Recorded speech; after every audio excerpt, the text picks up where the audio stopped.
The Foreign Secretary took over Brexit negotiations after Lord Frost suddenly resigned last year.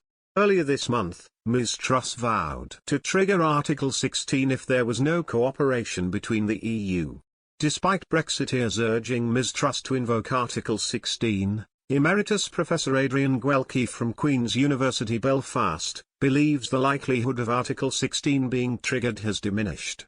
He told Express.co.uk, the likelihood of Article 16 being triggered has diminished. This already happened before Frost left. That may be why he left, but the reasons he gave were somewhat different. I think he gave the COVID regulations as one of his reasons for resigning. But he also criticised the Brexit that Boris Johnson was pursuing. Mr Gwelke went on to say how much of the heat surrounding issues with the protocol had been taken from the situation before Ms Truss took over. He added, "I think Frost is seen as somebody who is more competent than Truss.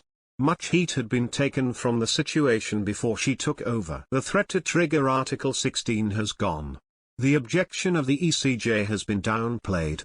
From time to time both sides would mention Article 16, but it is still in their wishes for the negotiations to work. The Northern Ireland Protocol, agreed by Boris Johnson in the Brexit deal, is designed to avoid customs checks along the Irish border. It means goods, including medicines, can flow freely between the Republic of Ireland and Northern Ireland. However, goods arriving from the rest of the UK are subject to control to ensure they comply with EU standards." Following Lord Frost's resignation, Mr Gwelke said Ms Truss was the most logical option to replace Lord Frost. He added, "It would appear that Truss is more interested in securing a deal over the protocol.